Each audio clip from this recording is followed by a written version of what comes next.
याद करिए, जब कोरोना कालखंड में दुनिया पस्त थी, तब उत्तर प्रदेश के अंदर, मुझे याद है 2017 में जब मुझे मुख्यमंत्री बनाया गया, उसके 6 महीने के बाद मैं मुंबई गया था कुछ इन्वेस्टर से बातचीत करने के लिए कि आप उत्तर प्रदेश में आइए और उत्तर प्रदेश में कुछ निवेश करिए। तो एक सज्जन से मैंने बात की, मैंने कहा उत्तर प्रदेश आइए। उन्होंने कहा उत्तर प्रदेश? मैंने कहा हाँ। तो हंस पड़े जोर से। मैंने कहा क्यों, क्या हो गया? कहा मैं आज तक उत्तर प्रदेश नहीं गया। तो मैंने कहा आइए, इसीलिए आया हूं मैं। उन्होंने कहा लेकिन सुरक्षा का क्या होगा? मैंने कहा चिंता मत करिए।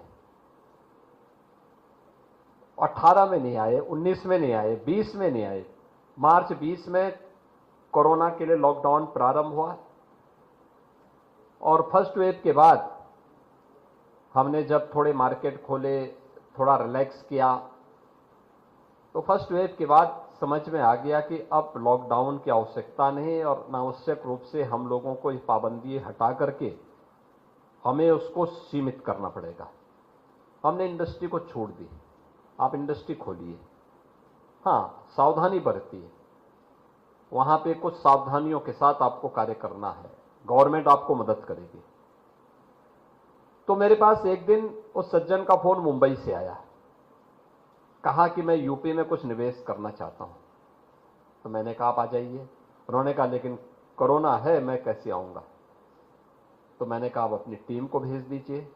उन्होंने कहा मुझे लैंड चाहिए। मैंने कहा आप आइए, देखिए नोएडा, ग्रेटर नोएडा, जहां भी आपको चाहिए आपको लैंड मिल जाएगी। उन्होंने कहा कैसे होगा?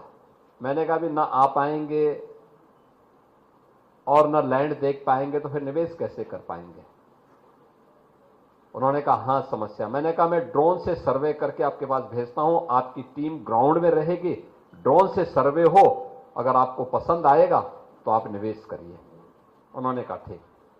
हमने ड्रोन के माध्यम से सर्वे करके, और उनकी टीम जमीन पर थे, और उन्होंने 2020 में जमीन उन्हें पसंद आई, उन्होंने निवेश अपना प्रारंभ किया। पहला डाटा सेंटर उत्तर प्रदेश के अंदर उन्होंने स्थापित किया, जिसे हमने 2022 में देश को समर्पित कर दिया और बहुत सफलतापूर्वक कार्य कर रहा है। अब उत्तर प्रदेश के अंदर डाटा सेंटर के तहत अब तक 6 ऐसे बड़े सेंटर स्थापित हो चुके हैं, जो कभी लोग सोचते भी नहीं थे कि उत्तर प्रदेश में भी इस सेक्टर में कोई निवेश कर पाएगा। आज हर एक सेक्टर में जो कार्य हो रहे हैं, डिफेंस सेक्टर में प्रधानमंत्री जी ने देश के अंदर डिफेंस मैन्युफैक्चरिंग कॉरिडोर के जो 2 नए सेक्टर देश के अंदर चिन्हित किए थे कार्य करने के लिए, उनमें उत्तर प्रदेश के अंदर भी और तमिलनाडु के अंदर भी 2 डिफेंस मैन्युफैक्चरिंग कॉरिडोर दिए थे। उत्तर प्रदेश के अंदर 6 नोड में हम इसको विकसित कर रहे हैं, और मेरा अब तक जो अनुमान है कि लगभग 25,000 करोड़ रुपए से अधिक के निवेश के प्रस्ताव हमारे पास आए हैं।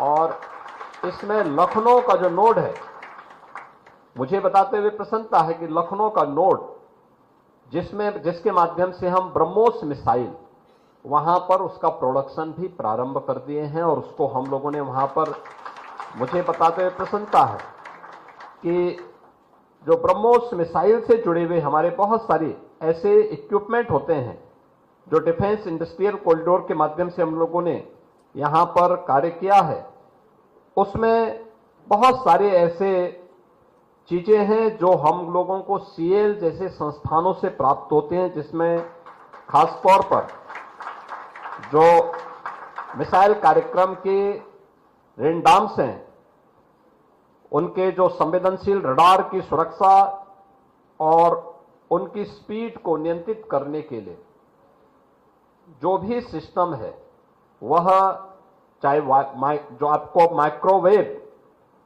फेराइड्स ब्रह्मोस मिसाइल का रडार, इलेक्ट्रॉनिक वारफेयर और नेवल स्टील्थ प्रणाली का प्रयोग, ये जो हम करते हैं, सीएल जैसे संस्थान ही उसमें ब्रह्मोस मिसाइल के लिए वहां पर उपलब्ध करवा रहे हैं। और अभी हाल ही में ऑपरेशन सिंदूर के दौरान आकाश मिसाइल और ब्रह्मोस मिसाइल का सफलतापूर्वक परीक्षण पाकिस्तान पर करके हम लोगों ने देखा भी है। मुझे लगता है ये दोनों मिसाइल जिसके बारे में हम कह सकते हैं कि पाकिस्तान में टेस्टेड है और दुनिया के लिए ये ट्रस्टेड बन चुके हैं, ये हमारी उस स्ट्रेंथ को बताता है जो देश की रक्षा आवश्यकताओं की पूर्ति करने में एक बड़ी भूमिका का निर्वहन कर रहा है। उन सभी बातों को लेकर के अन्य तमाम सेक्टर में भी जो कार्य सीएल के द्वारा प्रारंभ किए गए हैं, मुझे लगता है कि वह खासतौर पर आज का समय हम इस लक्ष्य की तरफ बढ़ रहे हैं। प्रधानमंत्री जी ने भी तय किया है 2070 तक हमें नेट जीरो के लक्ष्य को प्राप्त करना है। नेट जीरो के लक्ष्य को प्राप्त करने के लिए अगर आप देखेंगे दुनिया के तमाम विकसित देशों ने अपने यहां थर्मल पावर के प्रोडक्शन को बैन किया है, कंट्रोल किया है। उन्होंने रिन्यूएबल एनर्जी को या ग्रीन एनर्जी की तरफ ये लोग गए हैं। हाइड्रोजन एनर्जी उसमें हो सकती है, उसमें एटॉमिक एनर्जी हो सकती है। ये बहुत सारी चीजें हैं जिसमें उन लोगों ने कदम बढ़ाए हैं।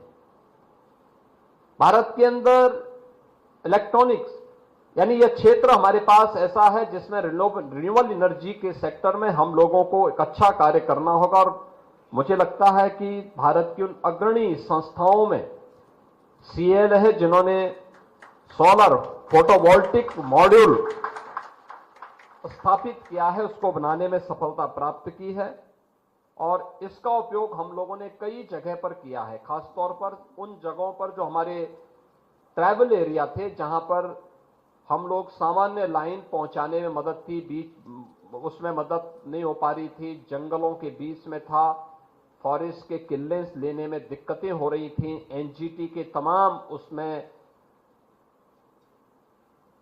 पहले से ही एनजीटी के द्वारा तमाम प्रतिबंध लगाए गए थे। उन स्थितियों में हम लोगों ने वहां पर सोलर पैनल के माध्यम से ही उन लोगों को बिजली के कनेक्शन और वहां पे इलेक्ट्रिफिकेशन के लक्ष्य को प्राप्त करने में हमने वहां पर सफलता प्राप्त की है। और इस सेक्टर में बहुत कुछ संभावनाएं अभी छिपी हुई हैं। हम लोगों ने तय किया है कि 2027 तक उत्तर प्रदेश 20,000 मेगावाट का रिन्यूएबल पावर को जनरेट करेगा उत्तर प्रदेश के अंदर, और इस दिशा में हम लोगों ने अलग अलग क्षेत्रों में कार्य प्रारंभ किया है। रेलवे की सेफ्टी एंड सिक्योरिटी को लेकर के भी बहुत बार लोगों के द्वारा प्रश्न उठाए जाते हैं और इस पर भी सीएल ने अच्छा काम किया। उसका एक मॉडल हम लोग अभी यहां पे देख रहे थे। सिग्नल सिस्टम को कैसे हम लोग आधुनिक तकनीक के माध्यम से जोड़ करके सेफ्टी के उन लक्ष्यों को प्राप्त कर सकते हैं जो एक आधुनिक रेल के माध्यम से आज भारत सरकार अचीव कर रही है।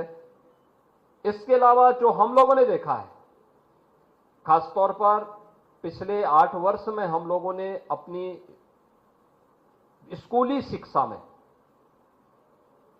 हमारी बेसिक शिक्षा के एजुकेशन में पढ़ने वाले बच्चों की संख्या है वर्तमान में लगभग यानी जो सरकारी संस्थान है अकेले उनमें 1,91,00,000 बच्चे पढ़ते हैं। आज से 8 वर्ष पहले सभी लगभग जर्जर स्थिति में थे। हमने ऑपरेशन कायाकल्प वहां पे चलाया था और मैं धन्यवाद दूंगा सीएल को कि इन्होंने स्मार्ट क्लासरूम के साथ हमें जोड़ने में मदद करने में बहुत सारी जगह मदद की है। आज इनके जो स्मार्ट क्लास से जुड़े हुए जो बोर्ड वहां पर हम लोगों को देखने को मिलते हैं उसमें यानी वह अनब्रेकेबल भी है और उसके ऑपरेशन में हम लोग जब जाते हैं किसी विद्यालय का निरीक्षण करने के लिए, मैं वहां देखता हूं, मैं अक्सर उन बच्चों से पूछता हूं कि भाई इसका ऑपरेशन कर पाओगे? बहुत आसानी के साथ वे जाकर के उसका ऑपरेशनल कर लेते हैं। ये चीजें दिखाती हैं कि डिजिटल शिक्षा के क्षेत्र में भी यानी शिक्षा से लेकर के सुरक्षा तक भारत को रक्षा उत्पादन के क्षेत्र में आत्मनिर्भर बनाने का हो या भारतीय रेल को जिसने भारत की पब्लिक ट्रांसपोर्ट की एक बेहतरीन सुविधा को आगे बढ़ाने में मदद की है, ये सभी चीजें आगे बढ़ रही हैं। इसमें सीएल एक बड़ी भूमिका के रूप में अपना दक्षता का लाभ भारत को प्रदान कर रहा है। एक अभिनंदनीय प्रयास है।